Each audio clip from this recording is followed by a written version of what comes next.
Hello everyone. I, Dr. Kouser, Assistant Professor of Computer Science, GFGC Gundlupet, University of Mysore, welcome you all to Session 1 of System Software and Operating Systems course. The Session 1 is on Introduction to System Software and Machine Architecture. So before we learn about what a system software is, we should know what software is. And in the previous semesters, we have learned that software is nothing but set of programs which are designed to perform a well-defined function. And then we should also know what a program is. A program is a sequence of instructions which are written to solve a particular problem. And coming to types of software, there are two types of software. One is system software and another one is the application software. Let's see what a system software is. System software is a collection of programs which are designed to operate, control, and extend the processing capabilities of the computer itself. System software is generally prepared by the computer manufacturers. Also, system software serve as interface between the hardware and the end users. Let's see some of the examples of system softwares that we use on the day-to-day basis. Text editors are one of the popular system softwares, and we also have assemblers, compilers, loaders and linkers. Debuggers are also another system softwares. Macroprocessors, operating systems which are a part of all our machine. It could be a PC, laptop, mobile, etc. Even database management systems are a type of system software, and most of the software engineering tools are also system softwares. Text editors are the system softwares which help us create and modify a program. Compilers and assemblers help us translate programs into machine language. Loaders and linkers take the resulting machine program and load it into memory and then prepare for execution. Debuggers are the system softwares which help us detect errors in a program. Now that we have learnt about the system software, let's see its counterpart, the application software. Application software may consist of a single program, such as Microsoft's Notepad for writing and editing a simple text. Sometimes it may also consist of a collection of programs which are often called a software package. Let's see some of the examples of application softwares. Payroll softwares, student record softwares are also application softwares. Inventory management softwares that are used in various supermarkets, malls, etc. are also application softwares. Various income tax softwares are also a part of application software. The railway reservation software, followed by Microsoft Office suite that we use on the day-to-day basis, which contains Microsoft Word, Microsoft Excel, PowerPoint, etc., is also an application software. Now let us move on to the concept of system software. Like we have discussed earlier, system programs are programs which are used to program the operating system software. And this particular system software controls the internal functioning of a computer, and it also controls the functioning of the peripherals like the monitors, printers, and storage devices. Now let us see the pyramid of system programming foundation in figure 1.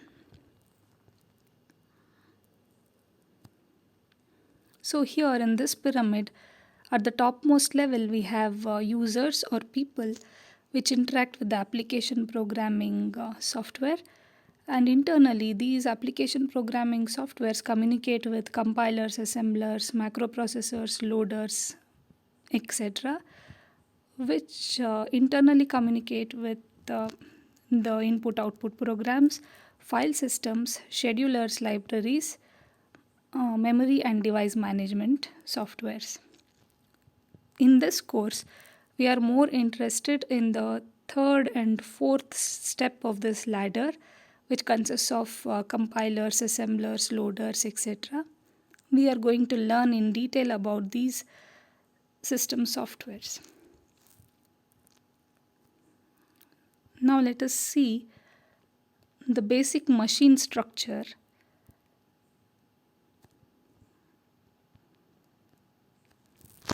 When we have to discuss about machine structure, the term memory is of a lot of importance.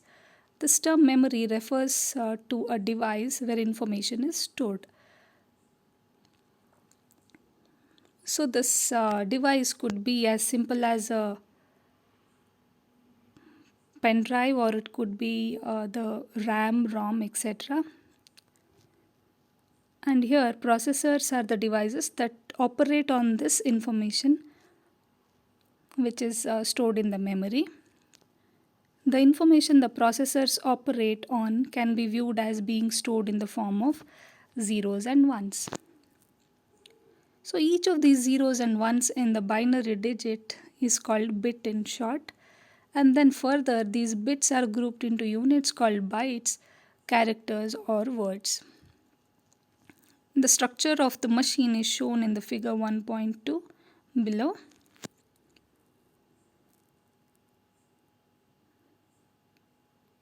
Here we can see that memory is interacting with various input-output processors, the CPU, which is a central processing unit, and further these input-output processors and CPUs communicate with various devices like the card read punch machine or a disk or a drum, which is a memory storage device. It could also communicate with various output and input devices like printers, teletype, etc.